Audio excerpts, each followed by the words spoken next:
আল্লাহ নবী সাল্লাল্লাহু আলাইহি ওয়াসাল্লাম বলেন, মা মিন আইয়ামিন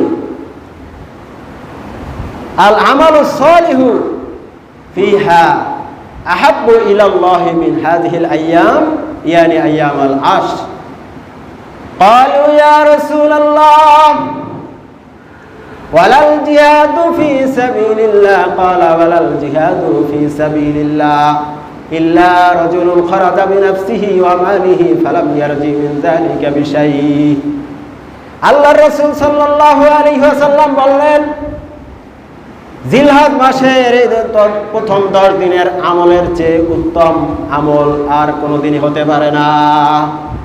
10 দিনের, জিলহজ মাসের প্রথম 10 দিনের আমলের চেয়ে কোনো আমল এর চেয়ে উত্তম আল্লাহ তাআলার কাছে হতে পারে না। সাহাবায়ে কেরাম জিজ্ঞেস করলেন, ওয়ালাল জিহাদু ফি সাবিলিল্লাহ, আল্লাহর রাস্তায় জিহাদ তো কত কঠিন ব্যাপার। বললেন, ওয়ালাল জিহাদু ফি সাবিলিল্লাহ, আল্লাহর রাস্তায় জিহাদ কি এর থেকে উত্তম নয়? আল্লাহর রাসূল বলেন, ক্বালা ওয়ালাল জিহাদু ফি সাবিলিল্লাহ, না, আল্লাহর রাস্তায় জিহাদ এর থেকে বেশি উত্তম নয়।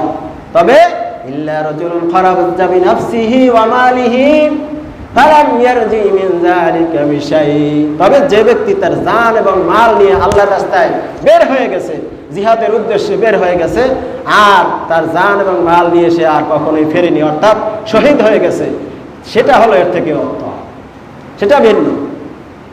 সেটা ব্যতীত বাকি যত আমল আছে, যত ইবাদত আছে, সমস্ত ইবাদতের থেকে এই 10 দিনের ইবাদত সর্বশ্রেষ্ঠ ইবাদত।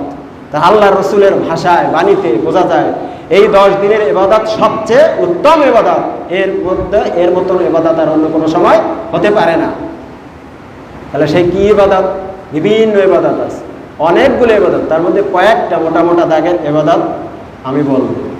1 নম্বরে হলো জিলহজ মাসের আগেই, জিলহজ মাসের চাঁদ দেখার আগেই যারা কোরবানি করতে ইচ্ছুক তারা নখ চুল সহ যাবতীয় যে কাটার জিনিস আছে সেগুলো থেকে বিরত থাকবে, অর্থাৎ চাঁদ ওঠার আগেই সেগুলো কেটে নেবে, আর চাঁদ ওঠার থেকে 10 দিন পর্যন্ত কোরবানির দিন, কোরবানি করার পরে আবার কাটবে, এর মধ্যে আর কাটতে পারবে না। একটি আমল।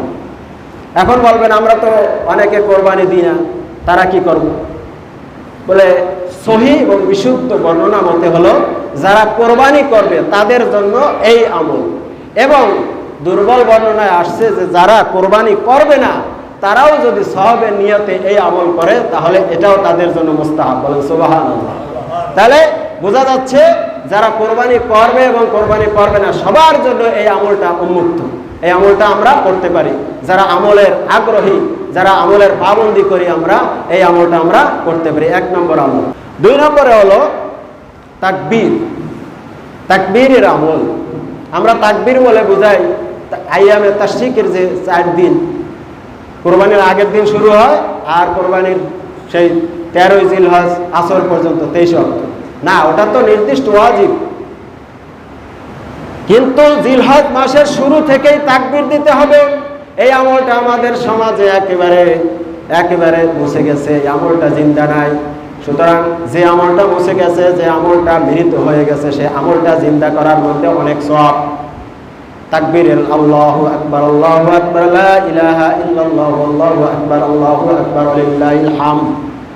হাদিসের মধ্যে আসছে তাকবীর, তাহমিদ, তাহলিল, সুবহানাল্লাহ, আলহামদুলিল্লাহ, এগুলো বেশি বেশি পাঠ করা, জিলহজ মাসের শুরু থেকে উচ্চ স্বরে পাঠ করা, উচ্চ স্বরে সব জায়গায়। আরবে নাকি এগুলো এখনো আমল আছে। দোকানে দোকানে বক্স লাগাই দেওয়া হয়, তাকবীরের ধ্বনি বাজতে থাকে সবসময়, কাস্টমার আসতে থাকে আর তাকবীর শুনতে থাকে। বিভিন্ন জায়গায় এরকম মোড়ে মোড়ে এরকম বক্স লাগাই দেওয়া হয়, শুধু তাকবীরের আওয়াজ, জিলহজ মাসের শুরু থেকে তাকবীরের আওয়াজ, উচ্চ স্বরে তাকবীর। এই জন্য এই কোরবানির সময় এই তাকবীরটা উচ্চ স্বরে দিতে হয়। ঈদগাহের ময়দানে যাওয়ার সময় এটা, আসার সময়, যাওয়া আসার সময় এটা উচ্চ স্বরে দিতে হয় তাকবীর। আল্লাহু আকবার, আল্লাহু আকবার, লা ইলাহা ইল্লাল্লাহ, আল্লাহু আকবার, আল্লাহু আকবার, ওয়া লিল্লাহিল হামদ। খাস করে, বিশেষ করে আইয়ামে তাশরিক যেটা আমাদের দেয়া ওয়াজিব, সেটা তো বলার এখনো সময় আছে। সেটা হলো কোরবানির 1 দিন আগে থেকে শুরু হবে। প্রত্যেক ফরজ নামাজের পরেই জামাতে যারা নামাজ পড়বে তারাও দেবে, যারা একাকী নামাজ পড়বে তারাও দেবে, যারা মহিলা আছে তারাও ঘরে দেবে, সবাই দেবে, কমপক্ষে একবার দেবে, কমপক্ষে একবার উচ্চস্বরে আল্লাহু আকবার আল্লাহু আকবার লা ইলাহা ইল্লাল্লাহু আল্লাহু আকবার আল্লাহু আকবার ওয়ালিল্লাহিল হামদ। তাহলে 2 নম্বরে গেল হলো তাকবীরের আমল। এই যে আমরা ব্যাপক প্রচার এবং প্রসার করব, এই আমল করার চেষ্টা করব। 3 নম্বরে হলো দিনের বেলায় এই 10 দিন রোজা রাখা। দিনের বেলায় 10 দিন তো হবে না, 9 দিন হবে, কারণ কোরবানির দিন এদিন রোজা রাখা যাবে না। 2 ঈদের দিন এবং কোরবানির আরো পরে 3 দিন, এই 5 দিন বছরের রোজা রাখা হারাম। এই 5 দিন ব্যতীত সারা বছর রোজা রাখা যাবে যে কোনো সময়। তাহলে এই কোরবানির দিন বাদ দিলে থাকে 9 দিন। এই 9 দিন দিনের বেলায় রোজা রাখার আমল হাদিসের মধ্যে আল্লাহ রাসূল সাল্লাল্লাহু আলাইহি ওয়াসাল্লাম থেকে প্রমাণিত যে তিনি আশুরার রোজা রাখতেন, জিলহজ মাসের 10টা রোজা রাখতেন এবং প্রতি মাসের 3 দিন রোজা রাখতেন, 13, 14, 15, এবং সোম এবং বৃহস্পতিবার তিনি রোজা রাখতেন। এটা আসছে। তো সেই হিসেবে যেহেতু আল্লাহর নবী রাখছে, সেই হিসেবে বোঝা যায় এটা গুরুত্বপূর্ণ। সওয়াব কি হবে না না হবে সেটা পরে, আগে আল্লাহর রাসূল যেহেতু রাখছেন এই জন্য সেই হিসেবে আমাদের রাখা কি কর্তব্য। আর সওয়াবের কথাও দুর্বল রিওয়ায়াতে বর্ণনা মতে আছে, যেরকম দিনের বেলায় যদি এক দিনের রোজা রাখার সমতুল্য কি হবে, 1 বছর নফল রোজা রাখার সমান সওয়াব আল্লাহ তাআলা দিয়ে দেবেন। সুবহানাল্লাহ। ওয়ালায়ালিন আশরি, আল্লাহ তাআলা বলেন ওয়ালায়ালিন আশরি, 10 রাতের কসম। আল্লাহ তাআলা নিজের ভাষায় 10 রাতের কথা বলছেন। দিনের বেলা রোজা তো পাইলাম, এবার রাতের ইবাদত। আর রাতে ইবাদত করা আল্লাহ তাআলার কাছে অত্যন্ত গুরুত্বপূর্ণ। এই 10 দিন রাতে ইবাদত করতে হবে। এক রাতে ইবাদত করা, সবে কদরে ইবাদত করার সমতুল্য সব আল্লাহ তাআলা তার আমলনামায় দিয়ে দিলেন। বলেন সুবহানাল্লাহ। বিশেষ করে ঈদের রাত্রে, আমরা তো ঈদের রাত্রে বিভিন্ন ব্যস্ততায় আমরা ঈদের রাতটাই কাটাই দিই।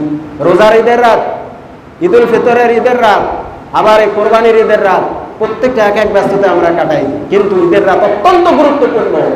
এই 2টা ঈদের রাত, এই 2টা ঈদের রাতের বর্ণনা আসছে, যে ব্যক্তি 2 ঈদের রাতে জাগ্রত থেকে আল্লাহ তাআলার ইবাদত করবে, সমস্ত মানুষের দিল অন্তর যেদিন মরে যাবে তার অন্তর কোনোদিন মরবে না। সুবহানাল্লাহ। তার অন্তর মরবে না। তাহলে এই আমলটা আমরা করতে পারি, রাতের ইবাদত। রাতের ইবাদত। তাহলে তাকবীর গেল, রোজা গেল, রাতের ইবাদত গেল। যে কোনো আমল নেক আমল এই 10 দিনে অন্য দিনের তুলনায় বেশি বেশি করা ইবাদত। হাদিসের মধ্যে যেটা বোঝা যায় যে এই 10 দিনের আমল অন্য দিনের থেকে বেশি কি সওয়াব রাখে। সাথে সাথে নাফরমানি এবং গুনার কাজ হইতে পারে, মানুষ হিসেবে আমার দ্বারা নাফরমানি হয়ে যেতে পারে, কিন্তু অন্যান্য দিনের তুলনায় আমার এই 10 দিনে একটু নাফরমানি থেকে বেঁচে থাকতে হবে। এমনিতে তো জিলহজ মাস এই আসরে হলো সম্মানিত 4টি মাসের মধ্যে একটি অন্যতম। আবার কত দিক থেকে, কোরআন এবং হাদিসের দিক থেকে কত ফজিলতপূর্ণ। এখানে আমি নাফরমানি, আল্লাহ তাআলার যে নাফরমানিগুলো এগুলো করা, এগুলো ছেড়ে দিয়া, এগুলো ছেড়ে। আরেকটি আমল আছে যেটা আমাদের সবার পক্ষে সম্ভব নয়, হজ করা। যাদের তৌফিক হবে তারা হজ করবে।